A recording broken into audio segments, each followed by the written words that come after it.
The NYCLU is New York State's fierce defender of civil liberties and a part of the network of national ACLU offices that is working to ensure that the Constitution lives up to its ideals and people are able to defend their civil rights in court and mobilize safely in the streets. A group of people committed to fighting for a vision of a New York community where, everyone's voice is important. Equality and liberty are the two guiding stars of our work. Reimagining what it means to have a society that is actually inclusive. We fight for freedom of speech, freedom of religion, privacy, equality, justice, the rights of immigrants, you name it. If it's a fundamental right, the NYCLU stands for it and fights for it. The NYCLU was born out of the McCarthy era and into the civil rights and anti-war era of the 60s and 70s. They became, in effect, the lawyers of the movement. For nearly 70 years, it has functioned as the preeminent statewide organization devoted to the protection and enhancement of civil liberties and civil rights for New York residents. In the early days, we were a First Amendment organization. It was known for its intellectual integrity, but its commitment to an aggressive litigation program. They became a real part of the core of activists and strategies to preserve the civil rights and voting rights of people in this city. And they were a major part of the leadership around racial violence and hate crime. The issues, for the most part, remain largely the same.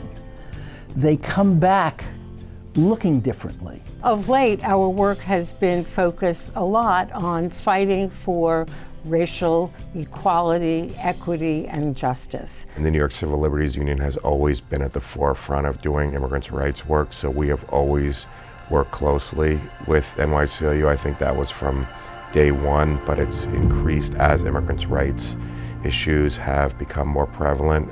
Pushing back against the horrific, unthinkable anti-immigrant policies that are designed to make life miserable for immigrants in New York and all over the country. The NYCLU, has a long history of being connected to trans justice work and being a part of supporting grassroots trans justice organizations, and so there is a unique expertise in the context of trans advocacy here at the NYCLU. So the partnership between the ACLU and the NYCLU is really instrumental in doing, police and jail accountability work on behalf of trans people, and particularly trans people of color. And that's the way the ACLU and its affiliates work best. We have both a state and a national perspective on the problems facing people in this country, and we fight back as a team. We couldn't do the work that we do to defend women's reproductive freedom without strong partnerships with ACLU and NYCLU. They've always been with us at the front lines of our fight, challenging the laws that restrict access to abortion. This year alone, we've stood together to bring challenges to some of the most egregious bans we've seen since Roe v. Wade was passed. And we know that our work is under attack, not just because of the health care that we provide, but because the rights of the very people that we care for and organize for are under attack in this era.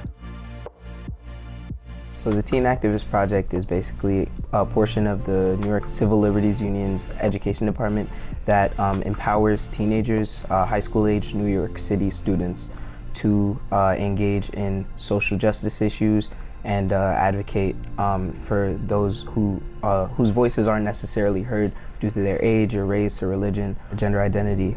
And I think the NYCLU has really empowered me to be a leader for change in my community, and I'm able to equip myself with resources to be able to lead a revolution with my community. I was able to moderate a town hall event for ending the school to prison pipeline and dismantling it. One of the slogans of the NYCLU is "Dissent is patriotic," and I feel like I've internalized that. I use that whenever I'm speaking at a rally or town hall or an event, and it empowers me to be the activist I know I can be. I think the NYCLU is leading a revolution for change, and we're able to say, this is what's wrong with society, and we can change that as a collective. And we need legal champions like NYCLU to help protect the progress we've made. Our litigation works with our advocacy strategy and lobbying to get things done. People that have fought the fight and have been tested with time can take on what we need to take on, because these are serious times. What gets done in the States is absolutely crucial to people's lives.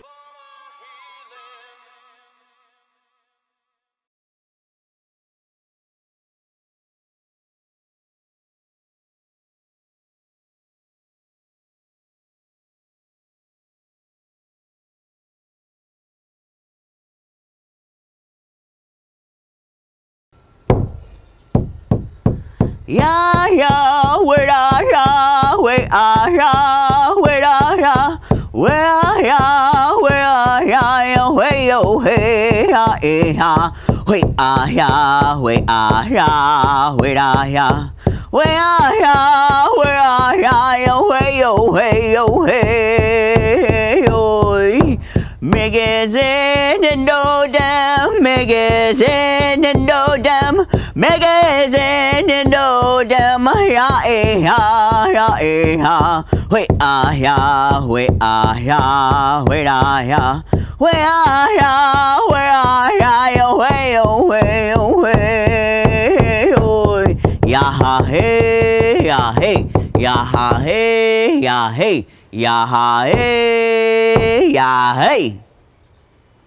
Bujunin de way na maganog. Tai de fo indigenous cause was swaganin in dunjaba magizan and dodem wabanung jaunung naga binung manoki wedinung mikwechkae ga kenegego a baganin agade go making mikwechki jemanido adapanan ao asema.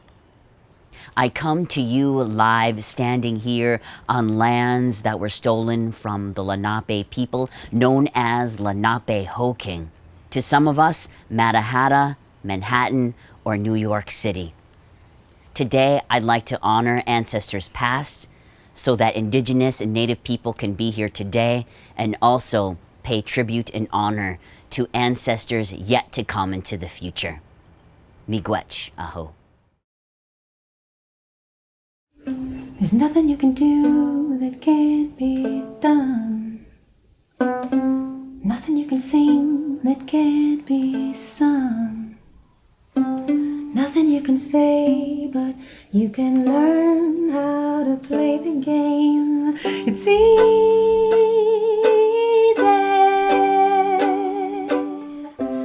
All you need is love. All you need is love. All you need is love. Love. Love is all you need. We don't think to fight fire with fire fists, we think you fight fire with water fists. We gonna fight racism, not with racism, but we gonna fight with solidarity. We said we're not gonna fight capitalism with black capitalism, but we're going to fight it with socialism. Harry Truman, Doris Day, Red China, Johnny May, South Pacific, Walter Winchell, Joe DiMaggio, Joe McCarthy, Richard Nixon, Studebaker, Television, North Korea, South Korea, Marilyn Monroe.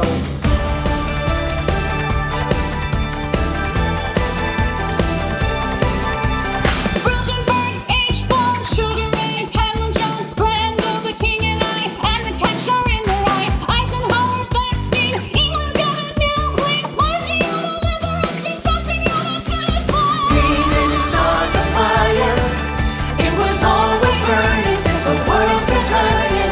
We didn't start the fire, no we didn't light it, but we're trying to fight it. Little Rock, Bassinet, Mickey Mantle, Kerouac, Sputnik, Jewett Line Bridge on the River Quad, Lebanon, Torsico, California baseball, start with a homicide, children living in the night. Birth control, Ho Chi Minh, Richard Nixon back again, foreign debts, homeless vets, AIDS, crack, Bernie Benz, hypodermics on the shore, China's under martial law, JFK blown away, what else do I have to say? We didn't start the fire,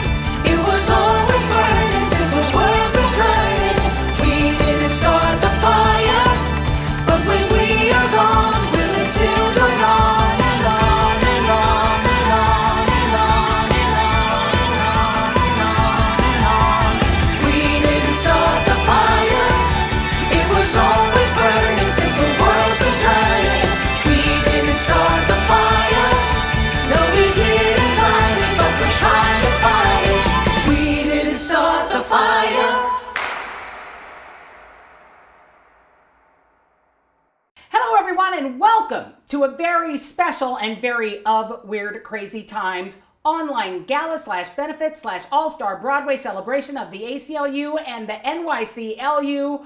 Wow, that was a lot of words. Good thing I'm a lesbian, my tongue moves really fast. This is the 18th time we have done this, which means this fundraiser is now old enough to vote, get drafted, and have consensual sex. And tonight, on the eve of possibly the most important election we will ever see in our lifetimes, we are going to give you a shot of courage, a reminder of how much power we the people can have when we stand together with some inspirational words and music from your favorite artists and activists with no pants on. And people, we are all about the vote. Hello? Did I miss it? ACLU, NYCLU, I came as soon as you called. I'm super ready to sing about equality and vaginas. Just tell me what you need. Woohoo! Reproductive rights. Whoa, whoa, whoa, whoa. It's Tony Award-winning actress Laura Benanti. Wow, what are you wearing? They wrote that for me to say, obviously I know what you are wearing, I'm a f***ing dyke. This is my NYCLU Pussy Power costume I made for last year's Broadway Stands Up for Freedom benefit. Still relevant. I sent one to Amy Coney Barrett for her swearing-in ceremony. Spoiler alert, she did not end up wearing it. Shocker. Toxic shocker. Get it? Like when... Never mind. Yeah, I must have gotten lost in the mail. Like all those mail sorting machines in Michigan. I think it was Florida. Also Portland. So many postal machines dismantled. Why?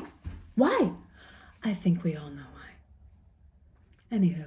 I thought tonight is the 18th annual NYCLU Benefit Gala Zoom Room for Women's Rights, and I wanted to show up and be of service to our community. Well, actually, this year we are highlighting voting rights and the ways the NYCLU and the ACLU have fought for everyone to have equal access to the polls. So, you don't need my uterus right now? Well, I don't even know how to answer that, but I wish you could all see the pictures in my head. Right, got it. Voting rights, of course, duh. I wasn't using my myometrium. It's election eve, so we're doing election stuff. Like about how they fought together to keep Trump from putting a citizenship question on the 2020 census, which greatly affects gerrymandering, and how they fought at-large voting practices for many, many years, which is basically a practice to dilute minority votes based on old Jim Crow voting laws. And about the legacies of John Lewis and Ruth Bader Ginsburg, who left us roadmaps to fight for voting rights. Ruth Bader Ginsburg loved my endometrium. Yes! And she also loved free and fair elections and edible arrangements. Right, okay, I got it now. This is about protecting our democracy, so I'm gonna change out of this uterus getup and get into my democracy-saving getup. Should I go as, I don't know, presidential coronavirus curing sample of fetal tissue? Too soon? Too on the ovum? No? Okay, sorry about that. All right, I'm gonna figure it out. Thanks, Leah. Thank you, Laura. Oh, she's gone. I love her. So, hello. Here we are the night before what is for some of us the biggest election ever. And this program is our way of touching base with all of you to inspire you to stay involved and engaged and reassure you that no matter what the outcome is tomorrow, or let's face it, in a few weeks, the ACLU and the NYCLU will continue fighting for you so you can thank them by donating. Let me say it again, donate to support their efforts tonight. There are a couple ways to donate. You can text SING to 243725 or donate now by simply clicking on the donate button. If you're not already watching on singoutforfreedom.com, you can visit the site to buy event merchandise and check out exciting raffle prizes, including Laura Benanti's uterus, which she just modeled for you. Oh, wait, can I win a uterus? You really are a progressive organization. The costume. Sorry, right, the costume. And now, without further ado, on with the show. You will not be able to stay home, brother. You will not be able to plug in, turn on, and cop out. You will not be able to lose yourself on Skag and skip out for bid during commercials because the revolution will not be televised. The revolution will not be televised. The revolution will not be brought to you by Xerox in 4 parts without commercial interruptions. The revolution will not show you pictures of Nixon blowing a bugle and leading a charge by John Mitchell, General Abrams, and Spyro Agnew to eat hog maws confiscated from a Harlem sanctuary. The revolution will not be televised. The revolution will not be brought to you by the Schaefer Award Theater and will not star Natalie Woods and Steve McQueen or Bullwinkle and Julia. The revolution will not give your mouth sex appeal. The revolution will not get rid of the nubs. The revolution will not make you look 5 pounds thinner because the revolution will not be televised, brother. There will be no pictures of you and Willie Mae pushing that shopping cart down the block on the dead run or trying to slide that color TV into a stolen ambulance. NBC will not be able to predict the winner at 8:32 on Report from 29 districts. The revolution will not be televised. There will be no pictures of pigs shooting down brothers on the instant replay. There will be no pictures of pigs shooting down brothers on the instant replay. There will be no pictures of Whitney Young being run out of Harlem on a rail with a brand new process. There will be no slow motion of still lifes of Roy Wilkins strolling through Watts in a red, black, and green liberation jumpsuit that he was saving for just the proper occasion. Green Acres, Beverly Hillbillies, and Woodville Junction will no longer be so damn relevant. And women will not care if Dick finally got down with Jane on Search for Tomorrow because black people will be in the street looking for a brighter day. The revolution will not be televised. There will be no highlights on the 11 o'clock news and no pictures of Harry on women liberationists and Jackie Onassis blowing her nose. The theme song will not be written by Jim Webb or Francis Scott Keys, nor sung by Glenn Campbell, Tom Jones, Johnny Cash, Engelbert Humperdinck, or The Rare Earth. The revolution will not be televised.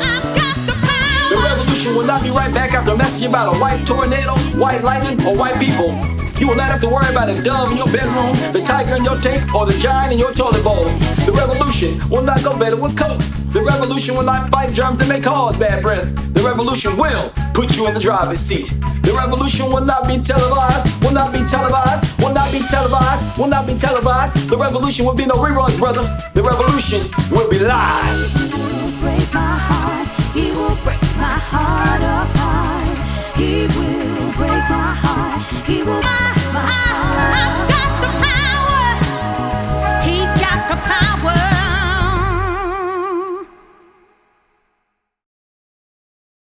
Hi everybody, I'm Kelly McCreary, and I vote because I believe in community, and I believe in public institutions and in labor and in our collective ability to bring this country's long struggle for freedom for all of its citizens to a triumphant close. The history of our democracy, the oldest democracy in the world, is the history of voting. And just like today, it has always been a struggle to make everyone's voice and vote count. The NYCLU and the ACLU stand on the shoulders of early voting activists. So let me quickly break down the origins of the voting rights battle in our country. In 1776, only people who owned land were allowed to vote. Yeah. So let me translate. Only white men with money. Does this sound familiar? Is this what they mean by great again? Because 1776 was also a time when people who looked like me were considered property. So, yeah, no thanks. In 1789, George Washington was elected by the mere 6% of our population allowed to vote. And the following year, those same 6% passed a law saying only free white immigrants can vote. Because, boats were arriving, and not all the immigrants were free or white, So that's where we began. But right away, and I mean almost right away, some rabble-rousing activists spoke up. They spoke up loudly, and that's when the all-American spit started to hit the fan. And in 1866, the first ever Civil Rights Act was presented to Congress to define citizenship and affirm that all citizens are equally protected under the law.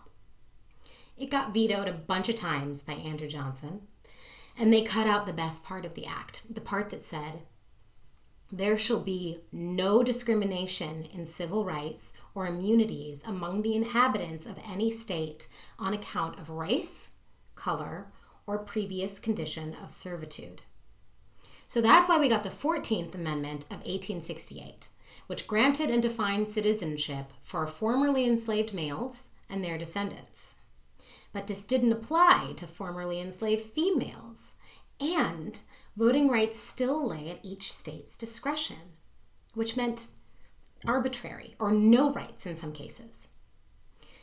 So, in 1870 came the 15th Amendment. It codified into law the right to vote regardless of race. Finally, years after the Founding Fathers gave almost nobody the right to vote, things were shifting. It only took about 100 years, y'all. And it was all because early organizers and activist groups, the ancestors of the ACLU and NYCLU, were willing to throw down and fight for civil liberties. Hello, everybody. I'm Broadway actor and Lord of the Lesbians, Lea DeLaria. Here are some fun facts about voting rights super activist Elizabeth Cady Stanton, my favorite old-timey historical madal. Well, you don't know what a madal is? That's a middle-aged dyke lookalike. I mean, she's practically my gender non-conforming brother. Do you know about this chick? Look at her. Look at me. Look at her. Look at me and her. Butch twins!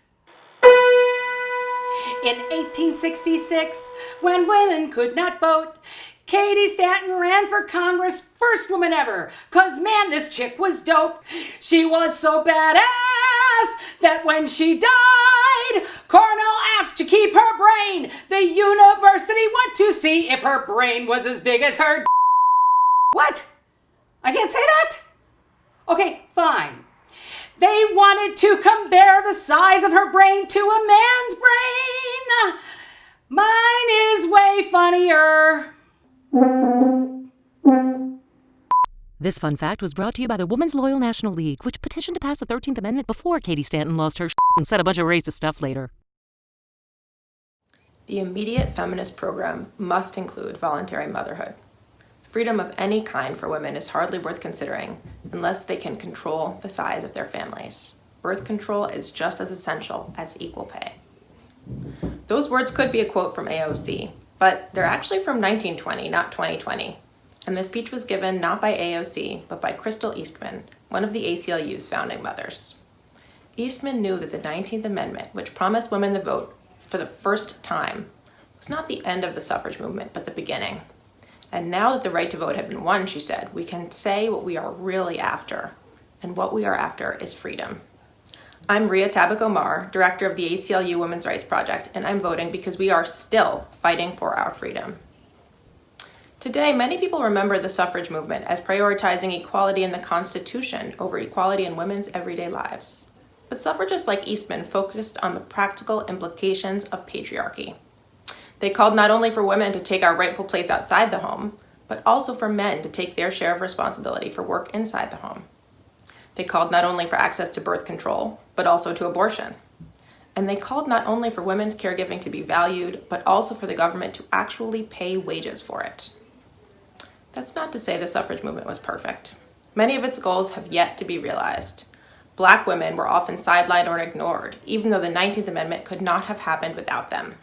Black women fought for suffrage, even though they knew many of them would not be allowed to vote under it. They saw what had happened to black men after the 15th Amendment was ratified in 1870. As the right to vote evolves, so too does discriminatory voter suppression. But our protest also evolves, our voices evolve, and our anger evolves. We at the ACLU and the NYCLU will never stop fighting until everyone can vote and live freely.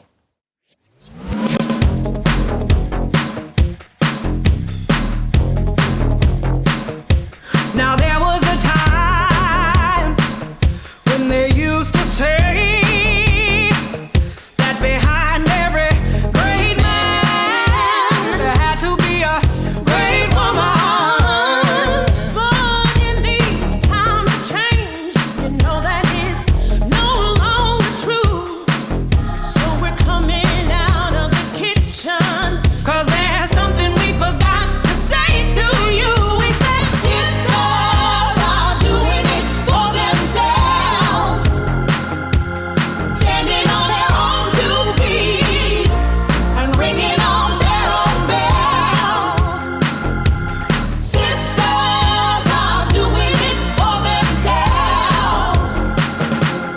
This is a song to celebrate the conscious liberation of the female state. We got doctors, lawyers, politicians too. Can't you see, can't you see, can't you see? There's a woman right next to you. Next to you. We say sisters are doing it for themselves, standing on their own two feet and ringing off their own bells. Sisters are doing it for themselves. No, we ain't making stories. We ain't making plans. Don't you know that a man still loves a woman? Woo! And a woman still loves a man just the same.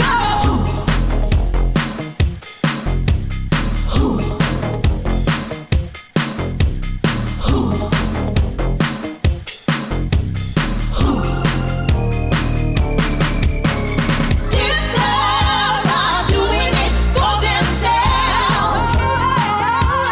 Standing on their own two feet and ringing off their own bells. Sisters are doing it for themselves. Sisters are doing it for themselves. Standing on their own two feet and ringing off their own bells. Doing it for themselves. Doing it. Sisters are doing it. We're doing it up together.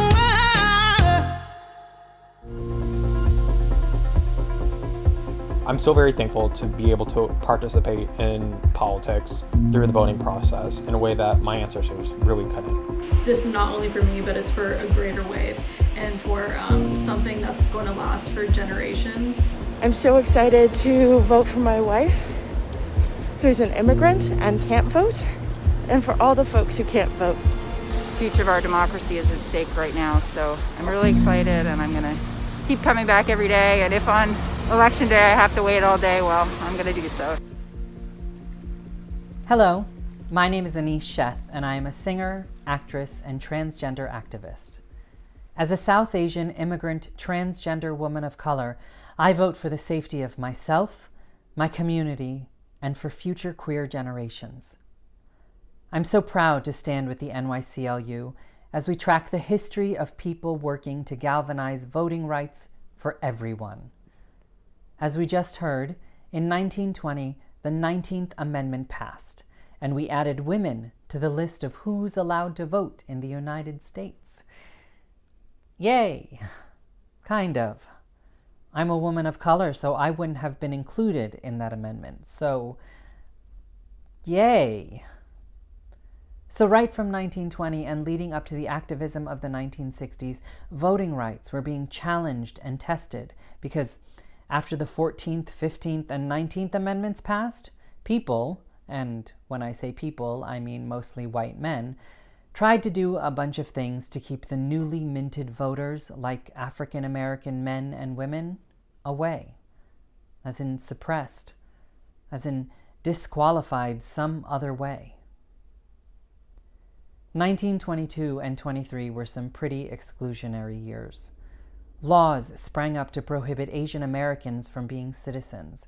These laws targeted Japanese Americans and Indian Americans particularly. This section of history would not have been great for me and my family. Not that today's section of history is so great either. Hashtag trans rights are human rights. Hashtag women's rights are human rights. Hashtag I'm so sick of hashtags. Let's just get out there and vote. The 1924 Indian Citizenship Act granted citizenship to Native Americans, but many states still prohibited Indigenous, Native, and First Nation people from voting. And so all through the 1920s and 30s, there was tons of voter suppression going on, especially in the South. Poll taxes were invented to keep African Americans away. Tricky literacy tests were administered by the Board of Elections. There were outright threats and physical violence to scare people away. And it worked. By 1940, only 3% of eligible African Americans in the South were registered to vote. A bright spot was in 1947 when Miguel Trujillo, an Isleta Pueblo educator and former Marine, sued the state of New Mexico and won voting rights back for many Native Americans. And in 1952, the McCarran-Walter Act granted all people of Asian ancestry the right to become citizens and vote. Yay. Then in 1961, the 23rd Amendment passed to give citizens of Washington, D.C. the right to vote for U.S. president, but not for Congress. This was the literal definition of taxation without representation. Most people in the D.C. metro area are African American, so yeah. Leading into the civil rights movement of the 60s, this is where we were, fighting and clawing in the courtroom and on the streets to exercise even the rights that had been granted decades before. Whew. Democracy is hard. We need our NYCLU. Freedom doesn't come like a bird on a wing. It doesn't come down like the summer rain. Freedom is a hard one thing. We've got to work for it, fight for it, day and night for it. And every generation's got to win it again. Pass it on to your children, brothers. Pass it on to your children, mothers. We've got to work for it, fight for it, day and night for it. Pass it on to your children. Pass it on. Had I golden thread and a needle so fine, and in it I would weave a magic strand of a rainbow design. Oh, a rainbow design. And in it I would weave the bravery of women giving birth. And in it I would weave the innocence of children of the earth. Children of all the earth. Pass it on to your children. Pass it on. Hello, everybody. I'm Brandon Victor Dixon, and tomorrow I'm voting because I want to have a greater say in the laws that govern and influence my life and the lives of those in my community. I'm voting to make sure that our collective voice and vote is heard. All right, now, if you want to know about the evolution of freedom, if you want to know about what civil rights and justice really look like, just take a look at the Voting Rights Act of 1965. And maybe peep way back in the background. It's just a little blurry, a little dusty, like the jacket of a worn-out textbook.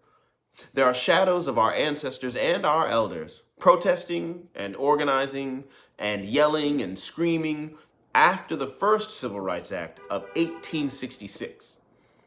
Now, a whole 100 years of yelling and screaming and a whole 100 years of scheming and dreaming to get this landmark Voting Rights Act of 1965 to finally pass. So, what happened was that in the early 1960s, civil rights activists got really focused. Yes, the Freedom Summer of 1964 brought over 1,000 volunteers to the South to fight segregation, discrimination, and intimidation at the polls. Now, the KKK heard them, law enforcement heard them, yup, but also Washington heard them, yes. And the laws that passed in those years brought incredible relief, empowerment, and justice to millions of people. The 24th Amendment of 1964 eliminated poll taxes, and listen, to eliminate an unfair voter suppression tactic is to acknowledge systemic racism. That's a big deal, a big step forward. Now, there were marches and rallies for voting rights throughout 1963, 1964, and 1965.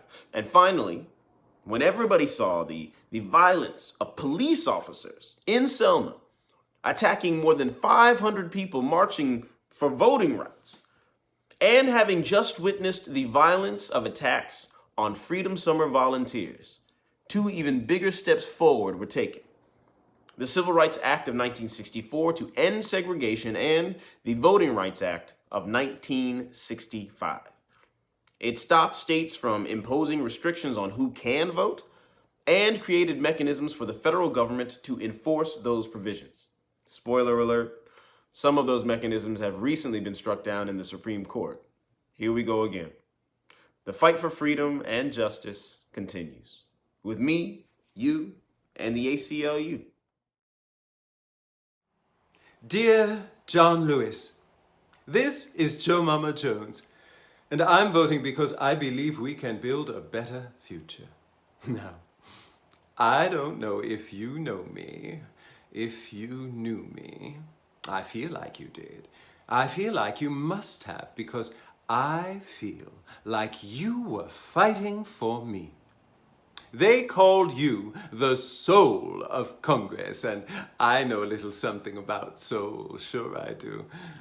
As my own soul dances toward the future, it is propelled by the heartbeat, beat, beat of the past.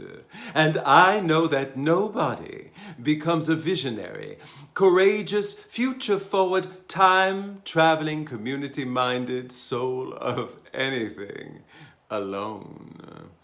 Without the jet fuel of heroes blasting us forward into the cosmos and into seats on a public bus, into places at a lunch counter, into marches for civil rights, into the voter rolls, into the halls of Congress, into museums at the Smithsonian, into presidential medals of freedom, into a lifetime of good trouble.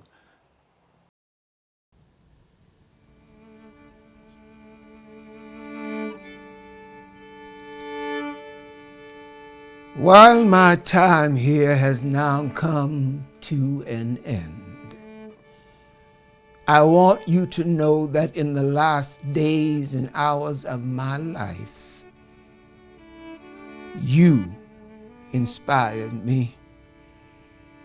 You filled me with hope about the next chapter of the great American story when you used your power to make a difference in our society. Millions of people motivated simply by human compassion laid down the burdens of division. Around the country and the world, you set aside race, class, age, language, and nationality to demand respect for human dignity. That is why I had to visit Black Lives Matter Plaza in Washington, though I was admitted to the hospital the following day. I just had to see and feel it for myself. that after many years of silent witness, the truth is still marching on. Emmett Till was my George Floyd. He was my Rayshard Brooks, Sandra Bland, and Breonna Taylor. He was 14 when he was killed, and I was only 15 years old at the time.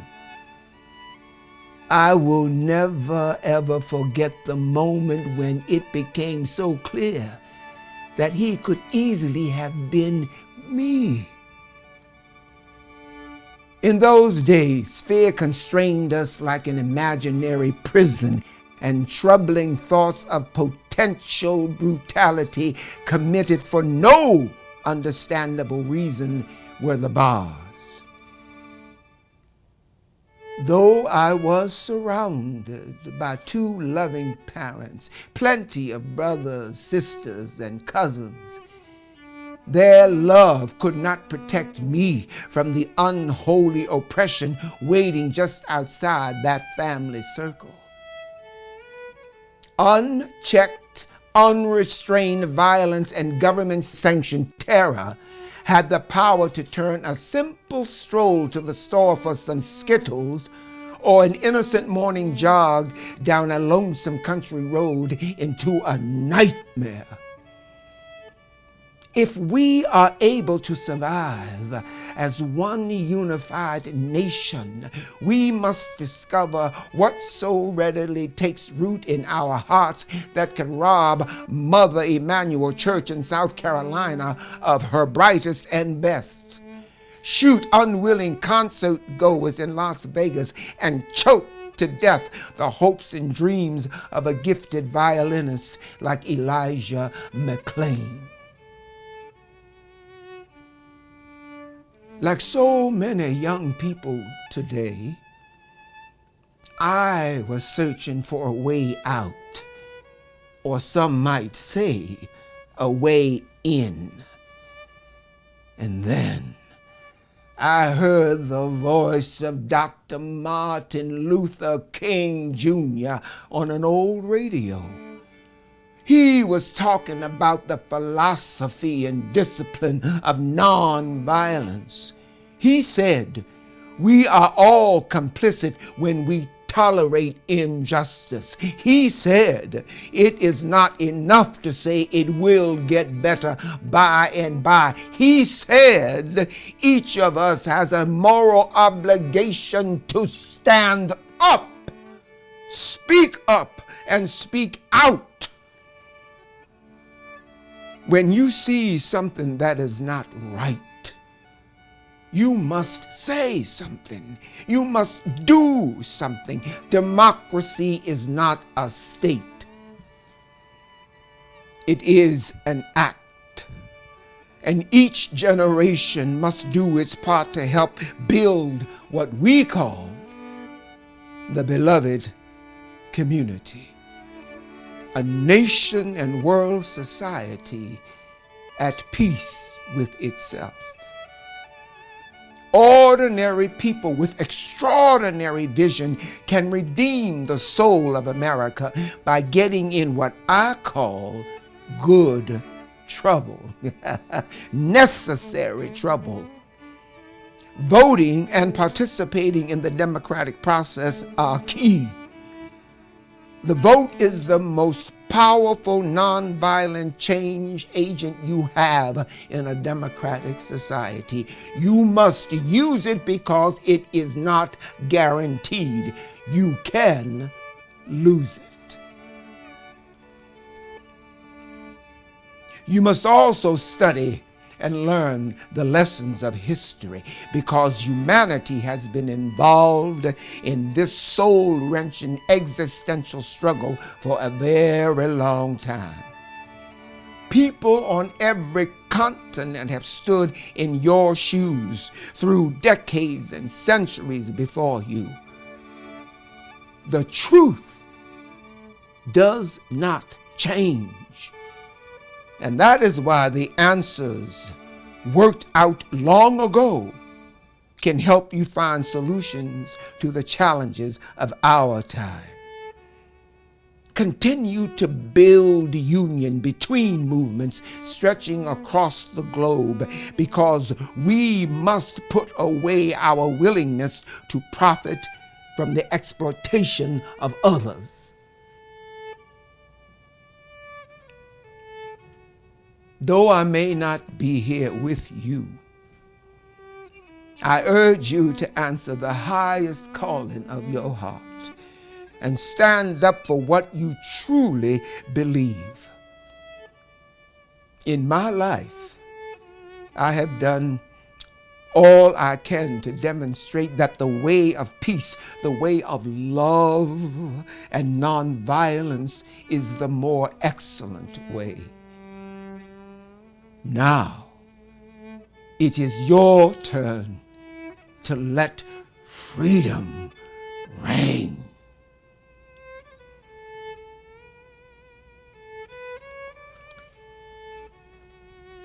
When historians pick up their pens to write the story of the 21st century, let them say that it was your generation who laid down the heavy burdens of hate at last, and that peace finally triumphed over violence, aggression, and war.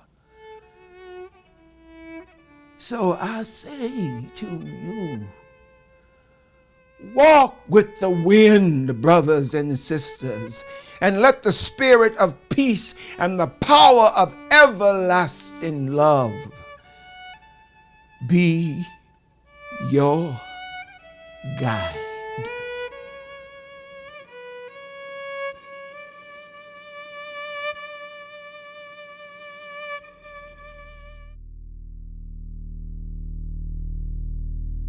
Imagine there's no heaven. It's easy if you try. No hell below us. Above us, only sky. Imagine all the people living for today. Ooh. Imagine there's no countries. It isn't hard to do. Nothing to kill or die for, and no religion too. Imagine all the people living life in peace. You may say I'm a dreamer, but I'm not the only one. I hope someday that you will join us, and the world will be as one. We still feel that we are right and that we still advocate nonviolence, passive resistance, and still determined to use the weapon of love. We are still insisting that violence is self-defeating, but he who lives by the sword will perish by the sword. You may say I'm a dreamer. You may say I'm a dreamer, but I'm not the only one. But I hope that someday you will join us, and the world will be as one. And the world will be as one. And the world will live as one.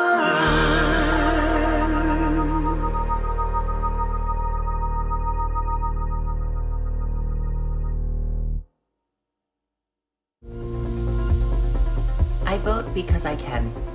I know that not everybody has the same access to the right to vote that I do, and so I cast my ballot for them. I believe that our country and our communities need a drastic change. As a queer person and as the son of Vietnamese refugees, I wanted to have my voice heard today. Especially as a young person, I think it's incredibly important that we share our voice and cast our votes because we're the people who are going to be living with the consequences of that vote. This is Clara, and this is why I vote. Hi again, folks. Now it is time to hear a few words from the executive director of the NYCLU. She is here today to talk briefly about... Hello, where my ladies at? Miss Susan B. Anthony, Miss Alice Paul, Miss Ida B. Wells Barnett, where you at? All my old-timey, lippity-pippity badass rabble-rousers, where you at? God damn it, did I miss the suffrage part? Yeah, no. And hi, Laura, nice lacy shirtwaist. No, we are past that on the timeline, so we're about to hear a few words from the NYCLU and then move into the 70s and beyond. Oh, the 70s era? I should probably go put on the uterus costume again. Oh, maybe like a Gloria Steinem's vagina. Do they sell this on Amazon? He doesn't pay taxes, so I mean, the least he could do is sell me a PVC costume of Gloria Steinem's vagina, sewn by child laborers in Indonesia. I mean, why do I even pay for Prime? Wow, somebody needs a nap. Maybe on Daddy's lap. Anyhow, here to talk about the NYCLU and what lies ahead for the organization, please welcome Executive Director Donna Lieberman, along with her daughter and co-founder of this event, Liana Stamper. Hi, my name is Liana Stamper, and I want to thank all of the amazing performers who have lent their voices to the ACLU this evening. I'm really proud to be one of the founding performers of Sing Out for Freedom. I founded this event 18 years ago when I was still in high school with two of my best friends, Eric Bergen and Dana Steingold. And as young people who were not yet eligible to vote, we wanted to find a way to raise our voices. And so it's amazing that our little event has grown. I am so grateful to you all for joining us virtually this year. And more so, I am honored to be joined by my mom, Donna Lieberman, Executive Director of the New York Civil Liberties Union, who I just quarantined with for 5 months. And so I think I can say that I have a newfound admiration and respect for my mom and her colleagues for the amazing, tireless work that they do day in and day out. So, Mom, tell us a little bit about the successes that the NYCLU have had this year. First of all, I want to thank you, Liana, and everyone on our staff for reimagining this event this year in such a creative way. And what a year it's been. In the face of a global pandemic, a long overdue nationwide reckoning with race, and the most corrupt, divisive, and anti-democracy administration in Washington, we were still able to win some huge victories. The repeal of New York's notorious 50A, the law used by police departments to hide disciplinary records and avoid meaningful accountability. And we just launched our NYPD misconduct database project to press for transparency and accountability. We combated voter suppression with a huge legal victory against the Trump regime's attempt to count out immigrant and rig the census. The census, of course, is the basis of one person, one vote. And we've won huge voting rights reforms that included absentee ballots for everyone. You'll see that pay off tomorrow. And I know you're extremely proud of the NYCLU's win in East Ramapo. Yes, East Ramapo, only 30 miles outside of New York City, used to be a thriving school district. But a rigged at-large voting scheme like the ones used to keep whites in power in the segregationist South allowed white people to vote as a bloc and hijack the school board, which diverts taxpayer funds to lily white private schools and repeatedly slashes budget in the entirely Black and Latinx public schools, undermining the education and futures of a generation of children. The NYCLU sued, and we won. Even the judge was appalled by by the rampant lies and corruption of the school board and ordered a ward system that will allow Black and Latinx parents to elect representatives to the board. Now the NYCLU is working with the NAACP to make sure that all children in East Ramapo have access to quality education. Every kid deserves that. So, what's on the agenda for the coming year? We've got to rebuild our democracy. And we've got to make sure that the racial reckoning that's going on in this country becomes lasting change. In New York, that means finally repealing our draconian marijuana prohibition laws that have been a huge driver of mass incarceration. And even though they're written racially neutral, they've historically been enforced almost exclusively against Black and Latinx men. We'll be working to protect our privacy in the digital era, not just from government, but from the oxymoronic artificial intelligence and data mining industries that capture every click and know more about ourselves than we do. And we also plan to launch a multi-year campaign to pass a state equal rights amendment to protect New Yorkers from the ongoing harms of 4 years of Trump and a lifetime of Kavanaugh, Gorsuch, Thomas, and Barrett. Do you believe that Roberts doesn't even make that list anymore? And that would enshrine in our state constitution the fundamental principle that women, Black people, all people of color, LGBTQIA people, and immigrants have true equality. And how will the ACLU and the NYCLU be supporting voters tomorrow on Election Day? The ACLU has teams on the ground all over the country, especially in swing states, from Michigan to Pennsylvania, Georgia to New York. Remember, keep your place in line. Even if the polls close, your vote will count. And if you make a mistake, request a new ballot from a poll worker. And if the machines are down, ask for a paper ballot instead. If you need help at the polls, call 1-866-R-VOTE. Save that number in your phone now, 1-866-R-VOTE. We are so grateful to you for your support as we fight these good and important fights. We've seen the way state and local legislatures can shape policy to promote justice and equality. Tomorrow, democracy hangs in the balance. And now a word from a dear friend of the NYCLU, Tony Award winner, and last year's Michael Friedman Freedom Award winner, the inimitable, incomparable Celia Keenan-Bolger. Okay, this is the part of the evening where I let you know how you can get involved. This is my wallet. This is my credit card. I'm going to go encourage you to grab yours while I just tell you for a moment what the NYCLU means to me. Like many of you, I think I have felt a sort of helplessness and despair these past months, years. And when things like child separation and LGBTQ discrimination and police violence and Muslim bans and the violent clearing of peaceful protests feel like a sort of commonplace practice in our country, it feels overwhelming. And yet, when I look inside, I realize I have not actually been directly affected by any of these things. And that makes me wonder if there is a price tag that we can put on that privilege. And I'm just going to encourage you to also look inside and see what price tag you can put on your privilege. And then together we should come up with a number, and that's the number that we should donate to the NYCLU tonight. I feel like I have a membership for my television platforms, for my toothbrush, for my coffee. We should have memberships to the NYCLU. We can be a part of a club that is committed to upholding the Constitution and fighting for the kind of country that we all want to be a part of. Let's do this. The NYCLU needs our dollars to do it. They can do hard things. We can do hard things, but they need our dollars in order to do it. So I hope you will join me in this very, very worthy fight.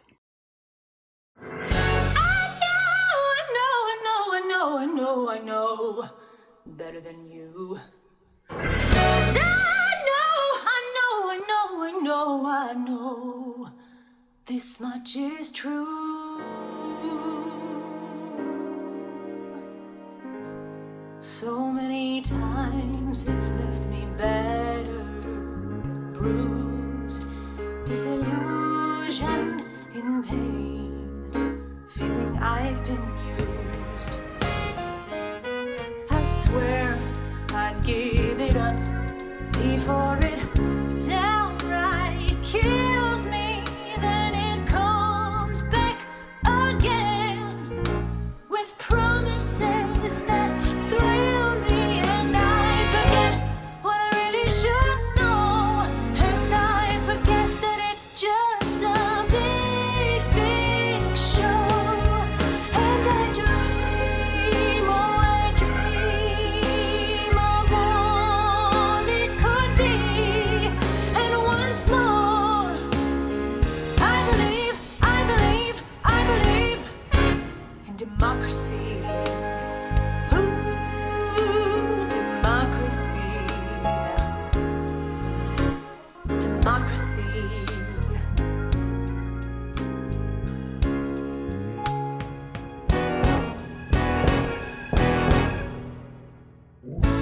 It's broken my heart so many times before, but this one was the worst.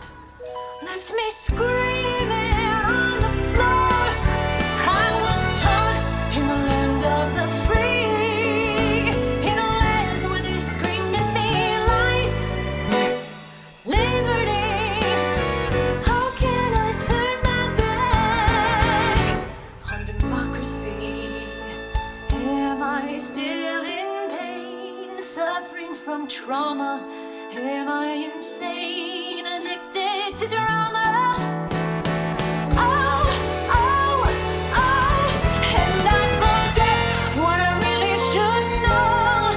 I forget that it's just a big, big show, and I dream, oh I dream that our people can be, they can be wise enough, just enough, worthy of trust enough, kind enough, smart enough, with a big heart enough, good and grown up enough to lift us up, lift us up, lift us up, lift us up, and I dream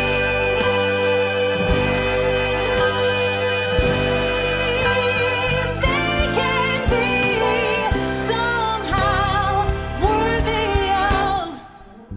Look, this country's a disaster in so many ways, but we have the power, we have the power, we have the power to change. That's why I believe in. I know, I know, I know, I know. I believe, oh, I believe in democracy.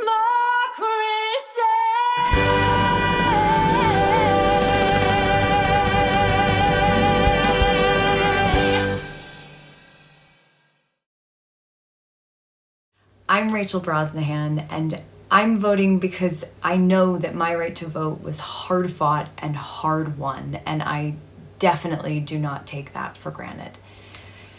So, between 1970 and 2010, there were 4 extensions to the Voting Rights Act: 1970, 75, 82, and 2006. The voting age was lowered in 1971 to 18, and in 1972, the first African Americans from southern states were elected to Congress since Reconstruction. A 1975 amendment to the VRA made voting materials available in languages other than English, and a big win came in 1984 for the NYCLU that granted college students the right to vote locally. The 1993 National Voter Registration Act was passed to make registration easier. They tried to make it easier by expanding registration locations to places like the DMV. Yep. The DMV. That's like setting up voter registration at the dentist's office. I mean, couldn't they have picked places people actually want to go? Like voter registrations at Chipotle with a free burrito, or voter registrations at Taylor Swift's house. I mean, I would definitely register to vote at Taylor Swift's house. Anyway, in 2002, we got the Help America Vote Act, which brought about massive reforms to the process of voting, in part because of the very hotly disputed 2000 election of George Bush. And in 2009, we got the Military and Overseas Empowerment Act to help citizens living and serving abroad have easier access to voting in US elections. So, as you can see, in the 40 years or so following the passage of the Voting Rights Act, people were able to keep pushing and advocating to give more people access to the vote. After that, things get a little...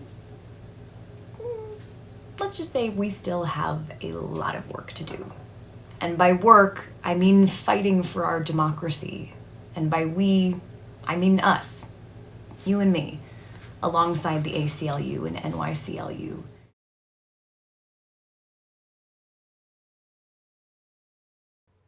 Hi, I'm Lea DeLaria, civil disobedient and bona fide babe magnet. Here are some fun facts about Diane Nash, the runner-up in the Miss Illinois pageant, who put down her tiara and stepped up to become one of the most effective activists in the civil rights movement.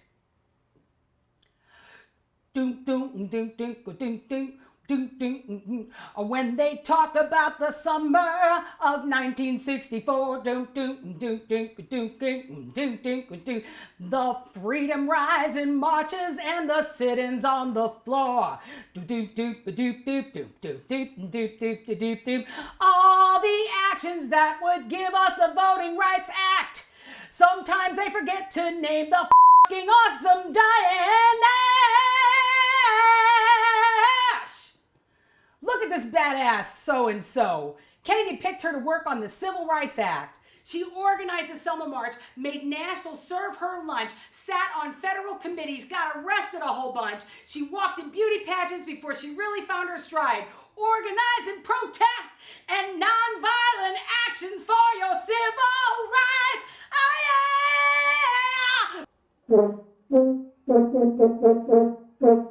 This fun fact was brought to you by the Student Nonviolent Coordinating Committee, aka SNCC, which she co-founded alongside John Lewis. Hi, my name is Heidi Schreck, and I am voting tomorrow because I want to live in a country that protects the human rights of every person. Hi, I'm Thursday Williams, and I voted because my ancestors fought for many years for this right. This is the part of the evening where we talk about the great legal, cultural, and feminist icon, Justice Ruth Bader Ginsburg. May she rest in power. And we are going to start by talking about her favorite constitutional amendment. You know the one. Yes, the 14th Amendment of 1868, which included several clauses such as the Citizenship Clause and the Privileges and Immunities Clause. The Due Process Clause, and my personal favorite, the Equal Protection Clause. Yeah, I love that amendment too. Well, except the fact that it doesn't include women as equal under the law. I don't like that part. Neither did Justice Ginsburg, which is why in 1972, she founded the Women's Rights Project of the ACLU. She also began to argue as a prosecutor that the 14th Amendment made discrimination on the basis of sex unconstitutional. She was inspired to come up with this idea by the great Black queer feminist Pauline Murray, and she listed Murray as a co-author on one of her first cases. She was also very smart in how she went about this. She basically argued that sex discrimination was unconstitutional by representing men plaintiffs. For example, one of her first cases was Weinberger versus Weisenfeld, in which she argued that a man had been discriminated against because he was denied Social Security benefits after the death of his wife. And Morowitz versus Commissioner of Internal Revenue, where a man was unable to deduct caregiver expenses because only women were recognized as caregivers at that time. Justice Ginsburg argued these cases in the 1970s, and she usually won, maybe because the male judges she was arguing in front of wanted to protect the rights of other men. However, these cases laid the framework for sex and gender equality under the Constitution. They made it possible for women to own property. They eventually would help make marriage equality possible. In the 70s, they made it possible for a woman to have a credit card. Yay, thanks to RBG, I have a credit card and can now build my credit score. The right to become a doctor or a lawyer, to attend college, to play sports. Ruth Bader Ginsburg made all of that possible for us. She was a pioneer, the notorious RBG. She was best known for her brilliant dissents, like in the Shelby County versus Holder decision, which struck down the heart of the Voting Rights Act of 1965. She said that gutting the Voting Rights Act, which has been proven to work, was like throwing away an umbrella in the middle of a rainstorm because you're not getting wet. And she was absolutely right. That very same year, Texas and Alabama passed very strict voter ID laws that were targeted at Black Americans. North Carolina cut back on early voting. In the 7 years since the decision was made, voter suppression tactics came flying back into practice, such as shutting down polling places, purging voter rolls, and redistricting, all of which disproportionately affect Black and minority voters.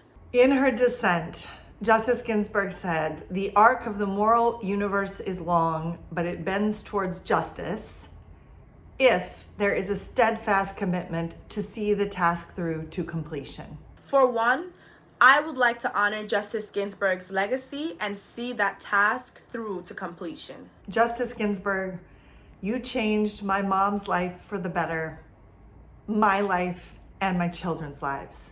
You changed all of our lives, and we can never thank you enough. We will not let you down. When we lost Justice Ginsburg, we lost a justice who understands the connection between sovereignty and safety for Native women. Today, Native women are more likely to be raped, murdered, or abused than any other population in the United States.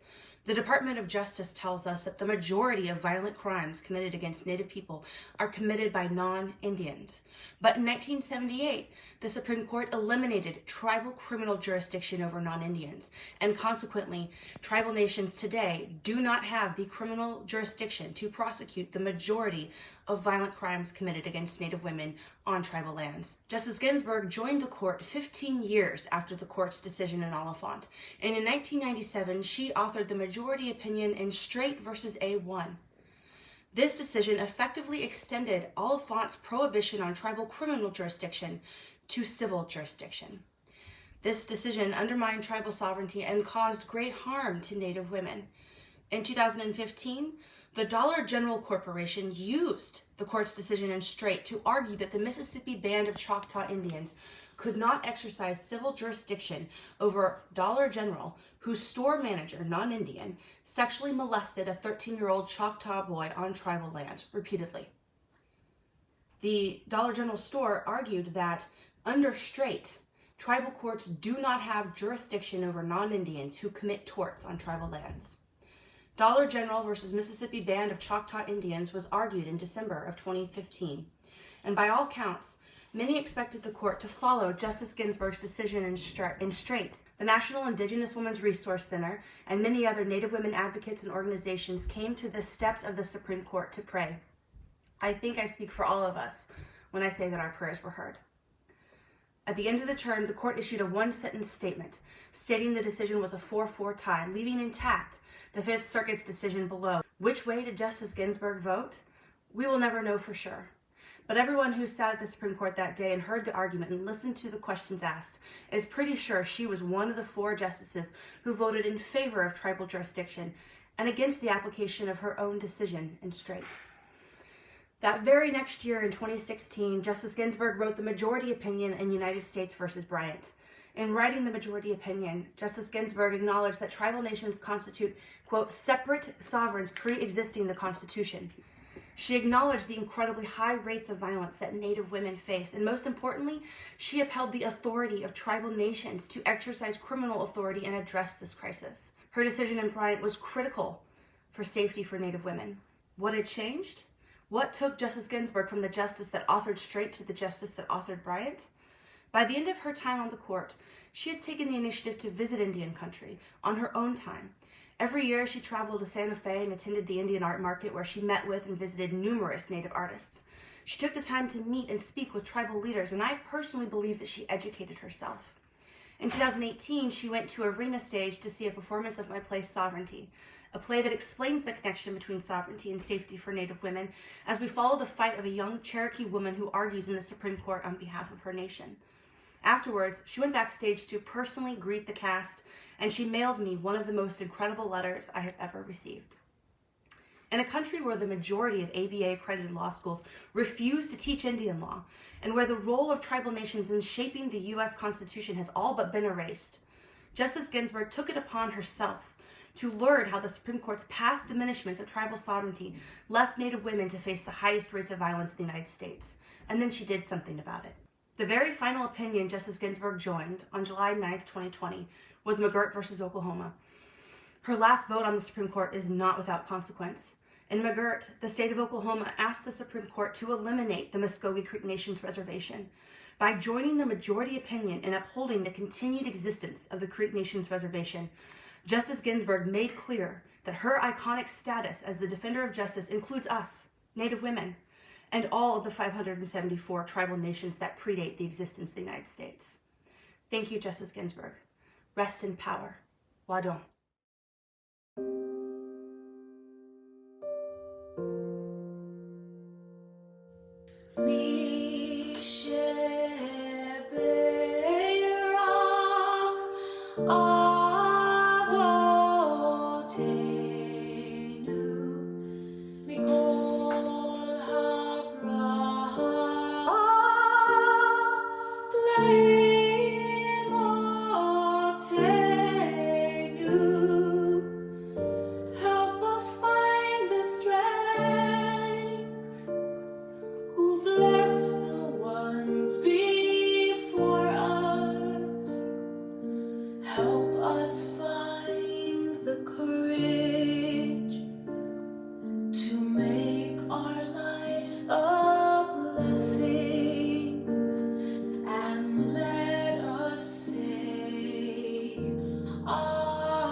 I am so inspired by so many people who are getting out there to vote, people who are dedicating their time to hanging flyers on doors, who are phone banking. I don't think our democracy can thrive or even really survive without everyone's participation. I'm here voting to protect democracy. In this election, I believe that we're not settling for anyone, but I believe that we're fighting for the future of our democracy. So please, if you haven't yet voted, please go out and vote like the future of your country depends on it, because it really does. Hi, I'm Dale Ho, the director of the ACLU Voting Rights Project. I coordinate the ACLU's voting rights litigation all around the country, and we've had a pretty incredible year this year. We won 26 victories in 19 states and Puerto Rico to try to ensure that everyone can vote safely during the pandemic so that no one has to choose between risking their health and exercising the most fundamental right that we have in our democracy. You know, the 2020 election isn't a day away. It's already happening now. Tens of millions of Americans have already voted, far more than voted at this point in the 2016 election 4 years ago. If you're planning on voting in person in New York, visit the ACLU or the NYCLU website for more information about your rights and information about how to vote. You can visit nyclu.org to get information about how to make sure that your registration is up to date, check your polling place hours and locations, and learn what you need to bring to the polls on Election Day. You should know that in New York, you can drop off your ballot in person, or you can mail a ballot as long as it's postmarked by November 3rd. All polling locations in New York State are open from 6 a.m. until 9 p.m. on November 3rd, the general election day. And if you run into any problems while you're trying to vote or have any questions, call NYCLU's voting team at 212-607-3300 or the Nonpartisan Election Protection Hotline, 866-OUR-VOTE. That's 866-OUR-VOTE. New Yorkers, it's 2020. Vote like your rights depend on it, because they do.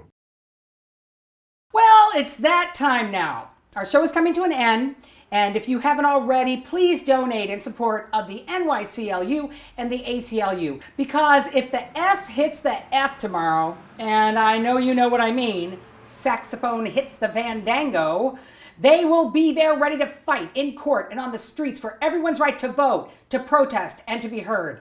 I hope everyone has a voting plan for tomorrow. Hi, Leah. I found the perfect voting outfit for tomorrow. You look really great, Laura. You look ready to vote. Oh, I am. And I checked and I haven't been purged from the rolls, or I double checked my polling place wasn't moved or redistricted. I have lots of ID to bring, and I have a mask and hand sanitizer and water. Are you bringing an adult diaper? It's gonna be a long wait. In fact, I had a catheter installed.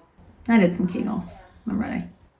Now that's a voting plan. RGB would be so proud. I was gonna dress as one of Hillary Clinton's dinner recipes, but I was afraid they would reclassify me as a state secret. Too complicated. So, see you tomorrow, Leah. See you tomorrow, everyone. Vote for what you value. Bye, Laura.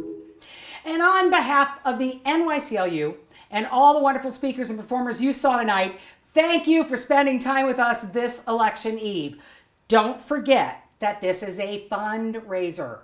We are raising vital funds in support of the NYCLU and the ACLU. Please text SING to 243-725 or donate now by simply clicking on the donate button.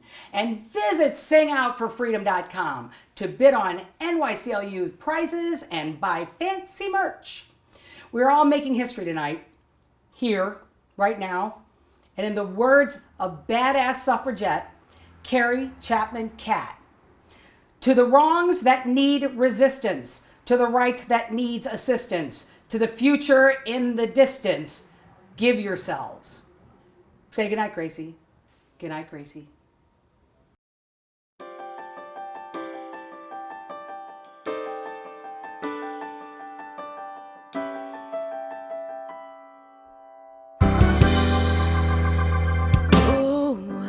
Tell our story, let it echo far and wide.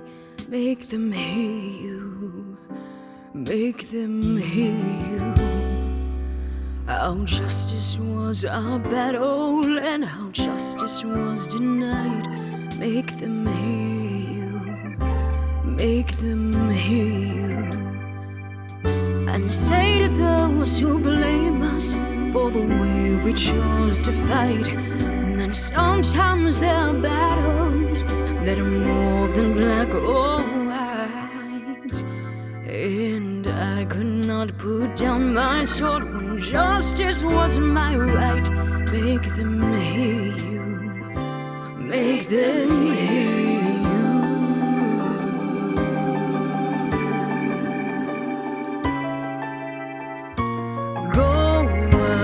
tell our story to your daughters and your sons.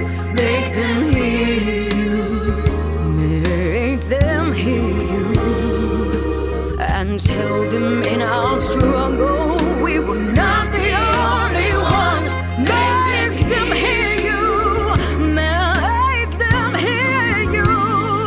Your song could be a sermon or the power of the pen. Teach every child to raise his voice. And then, my brothers, then will justice be demanded by 10 million righteous men. Make them hear you. When they hear you, I'll be near you again.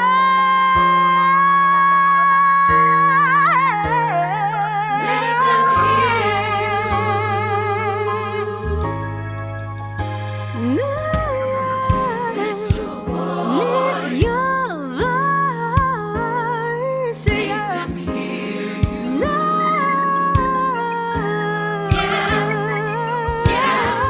Lift your voice. Lift your voice, yeah. Make them hear you. You and you and you and you. Lift your voice, yeah. Make them hear you. 'Cause I'll never, never, never leave you. Lift your voice,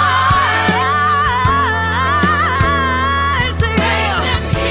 Make them hear you. I'll be near you.